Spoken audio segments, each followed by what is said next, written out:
Assalamualaikum warahmatullahi wabarakatuh. Perkenalkan, nama saya Lorfriend, NIM 1123012. Saya mahasiswa Hukum Keluarga UIN CM Jamil Jambe Bukit Tinggi. Jadi pada kali ini saya akan mereview tentang Undang-Undang Nomor 1 Tahun 1974, yang mana undang-undang ini mengatur tentang perkawinan. Jadi, Undang-Undang Nomor 1 Tahun 1974 ini adalah undang-undang yang mengatur tentang perkawinan di Indonesia. Undang-undang ini mencakup berbagai aspek yang berkaitan dengan pernikahan, mulai dari syarat-syarat perkawinan, hak dan kewajiban suami istri, hingga perceraian dan akibat hukumnya.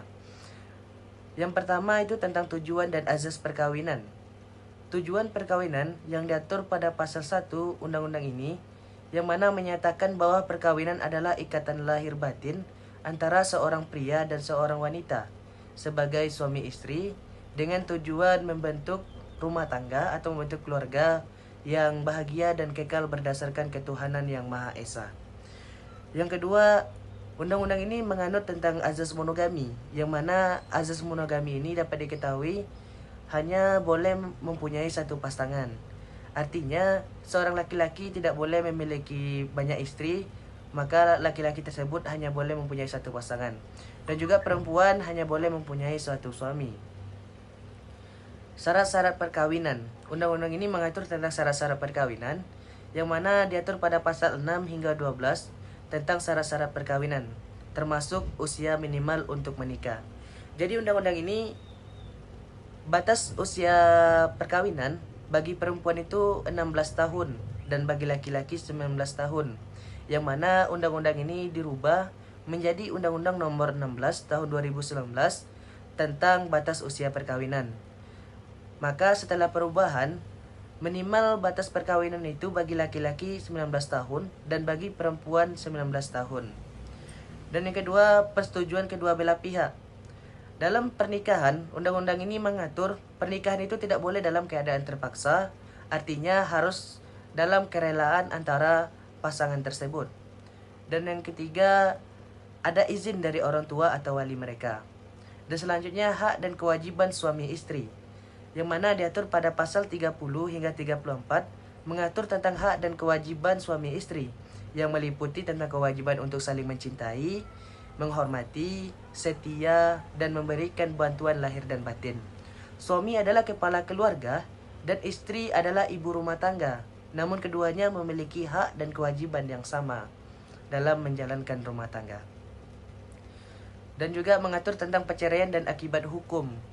Perceraian diatur pada pasal 38 hingga 41, mengatur tentang perceraian yang hanya dapat dilakukan di depan sidang pengadilan setelah pengadilan berusaha untuk mendamaikan kedua belah pihak. Alasan-alasan yang sah untuk perceraian diatur dalam pasal-pasal tersebut juga. Jadi,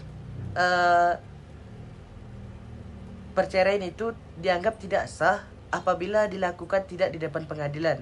Maka undang-undang ini mengatur perceraian dianggap sah apabila perceraian dilakukan di hadapan pengadilan. Selanjutnya tentang pencatatan perkawinan. Undang-undang ini juga mengatur tentang pencatatan perkawinan, yang mana menegaskan pentingnya pencatatan perkawinan untuk memberikan kepastian hukum. Pada pasal 2 menyatakan bahwa setiap perkawinan harus dicatat sesuai dengan peraturan perundang-undangan yang berlaku. Dan juga mengatur tentang poligami. Meskipun undang-undang ini menganut azas monogami, tetapi pada pasal 3 dan pasal 4 memberikan ketentuan khusus yang memungkinkan poligami dalam keadaan-keadaan tertentu dengan syarat-syarat ketat dan harus mendapatkan izin dari pengadilan, izin dari suami, dan izin dari anak, dan yang lain-lainnya. Dan selanjutnya, undang-undang ini juga mengatur tentang perjanjian perkawinan, yang mana diatur pada pasal 29, yang mengatur bahwa suami istri dapat membuat perjanjian perkawinan yang disahkan oleh pegawai pencatatan perkawinan sebelum atau pada saat perkawinan dilangsungkan. Namun, perjanjian ini tidak dapat diubah selama perkawinan berlangsung, kecuali dengan persetujuan kedua belah pihak. Mungkin hanya sekian yang dapat saya sampaikan. Saya akhiri, wabillahi taufiq wal hidayah, waridho wal hidayah. Wassalamualaikum warahmatullahi wabarakatuh.